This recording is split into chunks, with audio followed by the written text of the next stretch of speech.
Estamos, como lo hemos señalado, con la ministra de la Producción, Gladys Tribeño, para conversar una vez más sobre el tema de la pesca.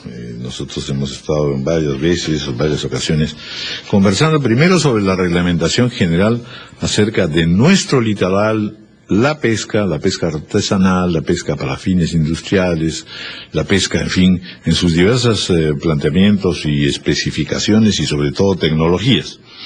Bueno, pues ahí todavía hay un debate y ahora ha revivido además un debate específicamente generado pues por los productores y la Asociación de Productores de Harina de Pescado del Sur.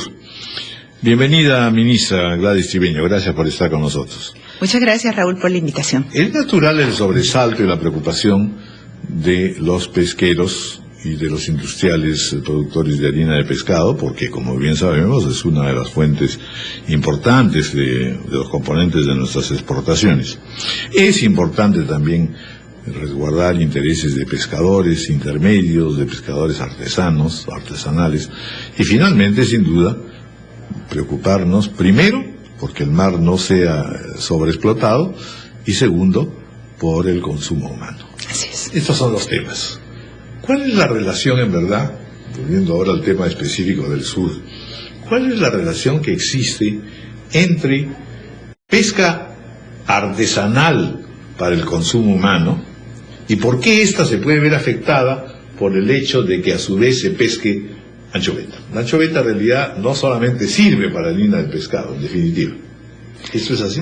Exactamente, la anchoveta es parte de lo que se llama la cadena alimenticia. En términos técnicos es la cadena trófica. Eso significa que muchas de las pesquerías consumen anchoveta.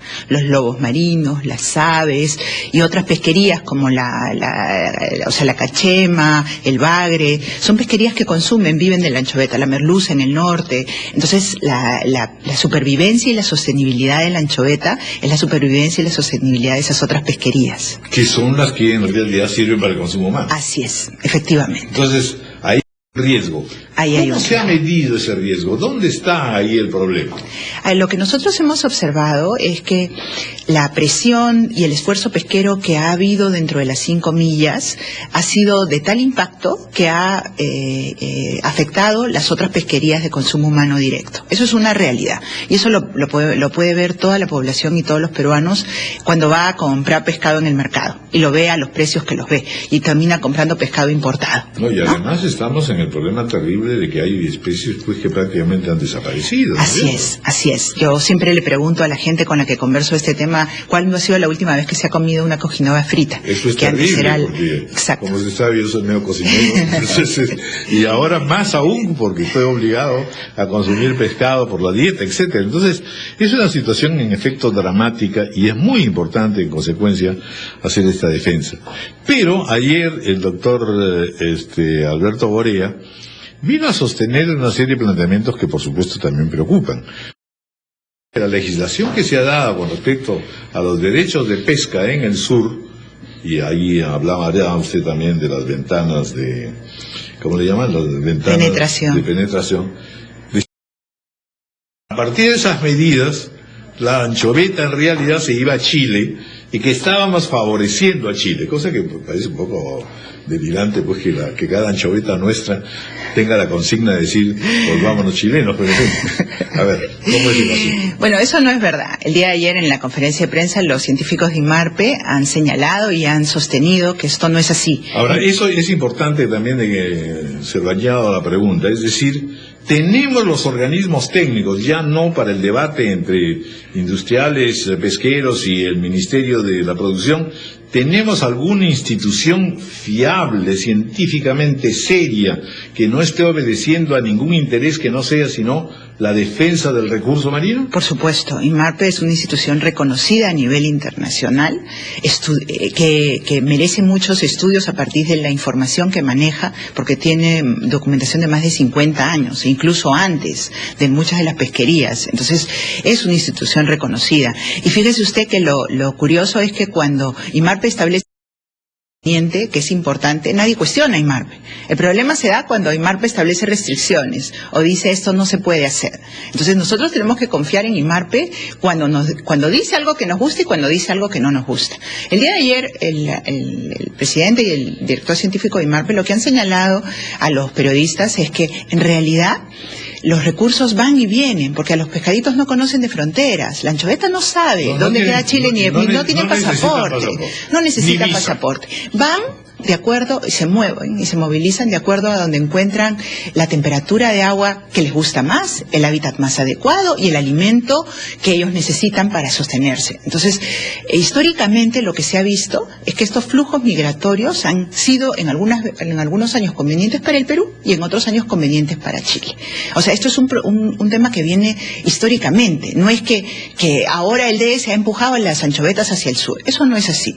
Número dos, otra de las cosas que se ha señalado es que en el stock de toda la zona de costa que involucra a la franja costera de Perú y Chile, en esas dos franjas el Perú tiene el 86% del total, si uno analiza el total desde Tumbes hasta hacia abajo, ¿no? Entonces es el 86%. Cuando uno analiza específicamente el sur, lo que uno observa, y tenemos los datos estadísticos, acá hay una imagen donde uno puede ver que entre los años 2003 y 2005, Chile pescó más anchoveta que Perú.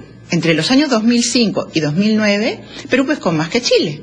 Y a partir del 2009, Chile comienza nuevamente a pescar más anchoveta que Perú en la zona sur. Eso no es por legislación. No, porque en no el 2009... No es por equipamiento. Exacto, el 2009... No es por nuevas técnicas de... Así es, el 2009 no había DS-005. El DS-005 es del 25 de agosto del año 2012. Y desde el año 2009, Chile viene pescando más anchoveta que el Perú. Entonces, lo que no se puede hacer es hablar de medias verdades. Nosotros tenemos las series históricas, ayer los científicos lo han señalado y han indicado eso. Lo que decía el señor Gorea, que era por supuesto preocupante, y aquí vamos a hablar sobre todo de números de población también, decía pues que en realidad por este decreto supremo simple y llanamente estaban al borde de la extinción las empresas productoras de capturadoras y productoras de harina de pescado.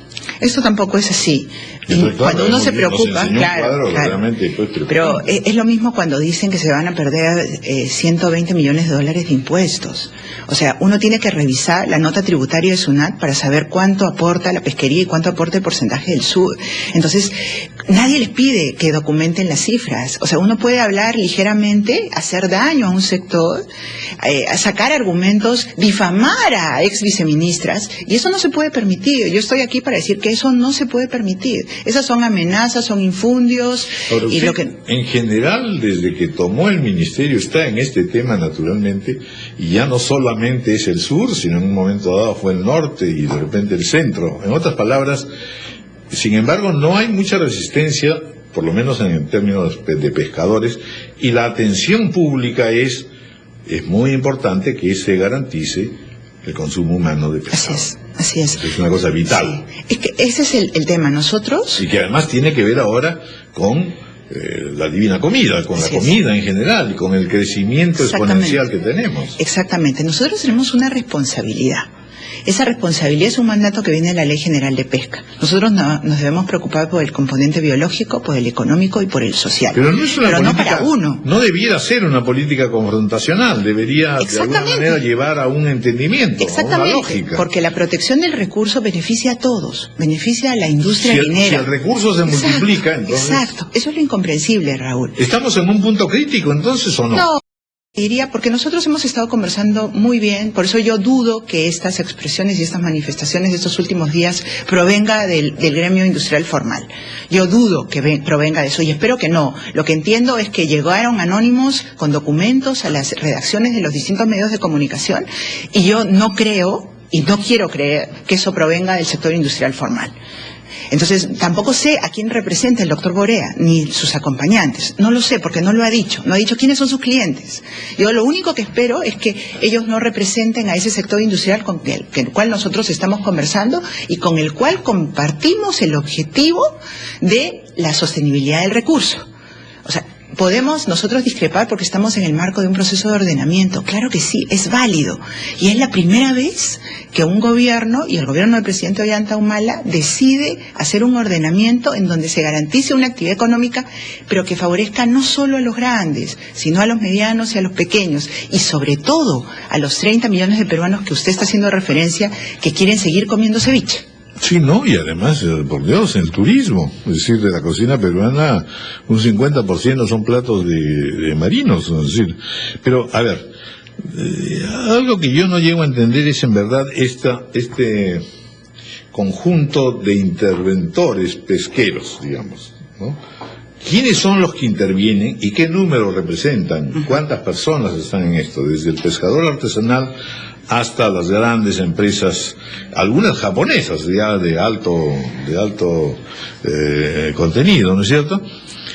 ¿De qué estamos hablando? ¿Y cuáles son una cosa que también es curiosa, pues, es esta cosa de los límites en millas que no hay forma de controlar? ¿O sí hay forma de controlar? Sí, existen todas las embarcaciones industriales, las de acero y las de madera, tienen control satelital. Y de acuerdo al 005, todas las embarcaciones de menor escala, que antes se llamaban artesanales, pero que no eran artesanales, porque tienen capacidades de bodega y además han estado orientando mucho de su pesca hacia la industria. Entonces, esas embarcaciones tienen la obligación, una vez que salgan las listas definitivas, porque acaban de pasar un proceso de arqueaje y revisión de documentación, revisión de eslora, medidas por DICAPI, que pertenece al Ministerio de Defensa, que es la Dirección de Capitanía. O sea, había una práctica que era en realidad tramposa. Pero por supuesto que sí, y nos está costando muchísimo luchar contra ella, don Raúl. ¿De qué estamos hablando en números? Estamos hablando de más de 600 embarcaciones de menor escala que han estado desviando, no el 20% o el 40%, sino en muchos de los casos, porque no hay que generalizar, han estado desviando el 100% de lo que pescaban hacia la industria harinera, hacia las plantas residuales y hacia las plantas de reaprovechamiento. ¿Qué era mejor negocio? Pero por supuesto que sí, ahí tenemos un problema estructural, porque lo que se paga por la anchoveta para consumo humano directo es mucho menor que lo que se paga para la harina de pescado. Entonces hay un problema estructural, tenemos que lidiar con eso. Pero no por eso vamos a renunciar a que esas embarcaciones no realicen una práctica que no es aceptada por la ley. Ellos tienen unos márgenes de tolerancia para poder orientar el descarte o la anchoveta que no llegue en buen estado para la industria de consumo humano directo hacia la harina. Este es el primer grupo, digamos. ¿Qué permiso tiene? ¿Hasta cuánto? Hasta 32.6 metros cúbicos de toneladas de pescado. Ya, pero digo, en capacidad términos de distancia del ellos van a poder ir entre la milla 5 y la milla 10. Entre las 5 y las 10. Sí, allí empieza el problema para los para los pescadores ya, digamos, de desarrollo intermedio. Antes habían solo dos franjas. De la milla 0 a la 5 era todo pesca artesanal y de la milla 5 en adelante podía entrar las embarcaciones industriales. Pero ¿qué sucede con esto? Con esto sucede que dentro de la milla 0 a la milla 5 estaban pescando estas más de 600 embarcaciones con derechos para pescar anchoveta, pero no para el consumo humano directo. Ya. Y como usan redes de cerco, esas redes de cerco estaban afectando las arrastraban. Así es. Entonces, en conjunto le estaban haciendo mucho daño a la zona reproductiva, porque ahí se reproduce la anchoveta junto con otras pesquerías, y también estaban afectando. De modo que se trata de un espacio fundamental. Por supuesto que sí. No es que tengamos todo a la mano y es muy sencillo. No es un capricho, es un tema, estamos tratando de preservar a los que nacen. Reproducción. Exacto. Donde las anchovetas se reproducen y donde otras pesquerías se reproducen. Entonces no podíamos aceptar que ese esfuerzo pesquero estuviera ahí. Y hemos sacado a las embarcaciones a partir de 10 metros cúbicos hasta 32.6 metros cúbicos que tienen derechos para pescar anchoveta, dándoles una franja entre la milla 5 y la milla 10. Digamos, el gran cuestionamiento es ¿por qué no coexisten esas embarcaciones con las embarcaciones industriales de acero y de madera? Porque pasaría exactamente lo mismo. Esa es una zona donde hay muchos recursos de consumo humano directo que nosotros necesitamos para cambiar un poco la distribución de lo que sucede hoy día con el aprovechamiento del mar, que el 98% se va para harina y el 2% para consumo humano directo. Nosotros tenemos un cuadro donde decimos, estamos hablando... Es harina que da efectivamente divisas y es uno de los fuertes componentes de nuestra cartera de exportación, pero que tiene pues entonces el problema básico de que está recortándonos para el futuro Exacto. seriamente los recursos pesqueros. Exacto. Por eso lo único que hemos Eso hecho... no es demagogia. No, no es demagogia. Y además tampoco es válido señalar que después de las 10 millas no hay anchoveta.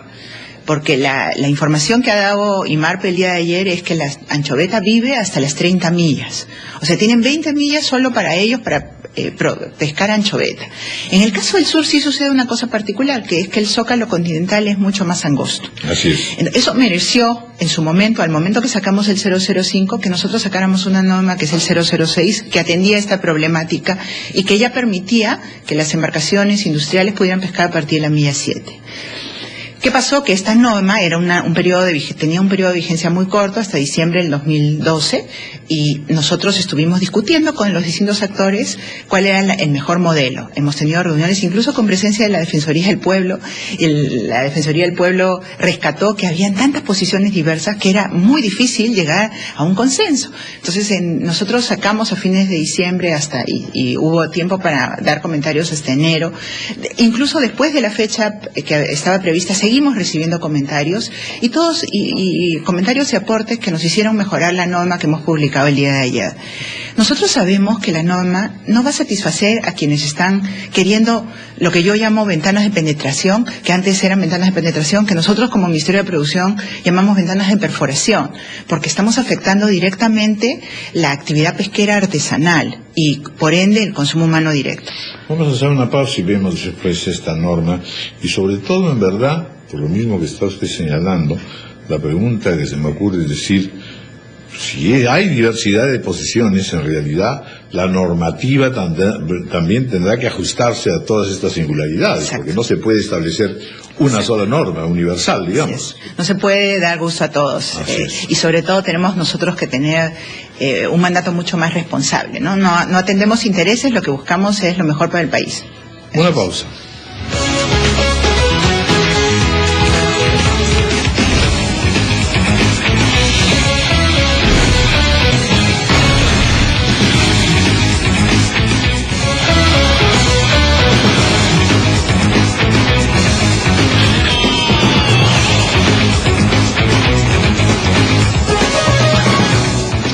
Bueno, entonces, a ver, veamos el decreto 006 y por qué estas resistencias, o en general toda esta normativa. ¿Por qué no se hace una normativa que esté adecuada a las diversas situaciones y a los diversos regímenes de pesca o calado, o por tipo de embarcaciones, en fin? Porque evidentemente lo que estamos viendo es que esta normativa tiene que atender precisamente a todas estas diferencias. ¿Eso está ocurriendo? ¿No está ocurriendo? Sí, bueno, nosotros hemos dado una norma general que es el 005 en agosto del 2012 para todo el país. ¿Que provocó resistencias? Sí, sin duda, porque es una norma de ordenamiento. Usando una competencia que nos da la Ley General de Pesca, nosotros establecimos zonas de reserva.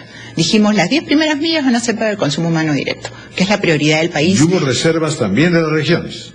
Sí, así es, y unas más que otras. ¿Por qué? Porque dése cuenta que durante muchos años las regiones han tenido la responsabilidad de otorgar los derechos, de administrar las pesquerías, eso de supervisarlas. ¿Y qué es lo que nosotros nos habíamos encontrado?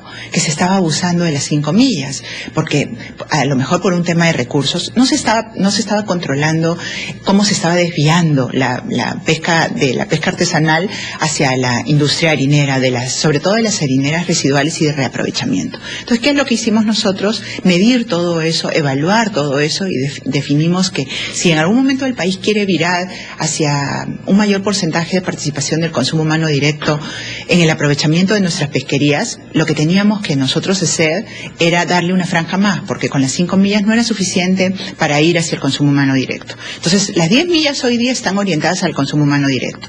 Pero ¿qué pasa? Al mismo tiempo que dimos el 005, nosotros dimos el 006, que era una norma que ya reconocía, atendía la singularidad del zócalo continental, porque es mucho más angosto, de frente hay un zócalo angosto y después aguas profundas, entonces una caída. Entonces en ese caso lo que dimos es esta norma que tenía vigencia hasta diciembre, como te decía. Y ahora, estudiando todo eso, habiendo hecho un análisis más riguroso con el IMARPE, muchas horas de trabajo, muchas reuniones con los pescadores del sur, hemos buscado y hemos hemos promovido una norma que lo que busca es mantener la vigencia de las 5 millas para el consumo humano directo, establecer que las embarcaciones industriales pueden pescar a partir de la milla 7 y si quieren obtener pesca o entrada pescada a partir de la milla 5, lo que pueden hacer es articularse y trabajar con las embarcaciones de menor escala. Como no existen plantas de consumo humano directo en el sur, lo que estamos estableciendo es que quienes tendrían la responsabilidad de orientar parte de esos recursos para elaborar productos para el consumo humano directo serían las embarcaciones grandes. Es decir, digamos que su peaje para poder entrar a la milla 5 es que produzca parte de lo que se capture en consumo humano directo. Eso es lo que hemos establecido. Sí, es una proporción menor. Son 300 kilos de los 1000 kilos que tiene cada tonelada. O sea, puede capturar una tonelada, de pescado, que son 1000 kilogramos. 300 de esos kilogramos tienen que ser destinados al consumo humano directo. Y eso no es necesariamente una proporción que se fija sobre la base de la experiencia. Pero no, es el ITP el que ha establecido lo que puede rendir una tonelada de pescado para el consumo humano directo, para el procesamiento del consumo humano directo. Bueno, muy interesante, la verdad. Yo le voy a agradecer, ministra, que tengamos ocasión ahora de conversar también en algún momento con los propios pescadores artesanales, porque el doctor Alberto Borea el día de ayer, a propósito de una llamada muy interesante que tuvimos de un dirigente de pescadores artesanales, señaló que no se había incluido, que no se estaba escuchando los planteamientos de otros puntos o de otras caletas que sí están preocupadas, según él, por el tema de que la anchoveta se va a Chile, así que... Claro, lo que pasa es que ahí se está confundiendo a la categoría de pescadores artesanales que antes comprendía a los que hoy día nosotros a partir del 005 llamamos pescadores de menor escala, que tienen un porcentaje de interés y que han estado en muchos de los casos desviando el 100% hacia la línea de pescado, ¿no? Que eso es lo que nosotros queremos controlar y va a ser una batalla muy grande. Nosotros le hemos pedido a los industriales formales que nos ayuden a impulsar este ordenamiento. Ahora, comprándole a estas embarcaciones. Más que una batalla, lo que debiera ser es una concordancia de posiciones. Por supuesto que sí, pero en el marco de un proceso de ordenamiento es totalmente comprensible que estas manifestaciones se den. Y nosotros lo aceptamos. Muchas gracias, señora ministra de la Producción, Gladys Tribeño. Me va a dejar usted la documentación, por supuesto. Todo, sí, te la ordeno y te la dejo. Bien, y la comprometo pues entonces a poder también tener debate con pescadores mismos, ¿no? Por supuesto que sí. Escuchar sus puntos de vista y sus diferentes puntos de vista. Claro que sí. Bueno, pues son las 9:03 de la mañana. Vamos a cerrar ya ampliación de noticias y nos vamos de frente a Enfoque de los Sábados. ¿Qué cosa es lo que vamos a tratar? Bueno, algo que tiene preocupado al país en realidad, que tiene que ver con el clima, tiene que ver con la situación de las lluvias. No vamos a tener un niño, pero sin embargo vamos a tener todavía, ya hemos tenido y seguiremos teniendo fuertes lluvias que por supuesto dañan y comprometen a poblaciones, aniegan tierras cultivadas, interrumpen carreteras y causan por supuesto desolación porque se caen las casas. Así que vamos a hablar de alerta y prevención de eventos naturales. ¿Qué cosas se está haciendo o procurando hacer para atender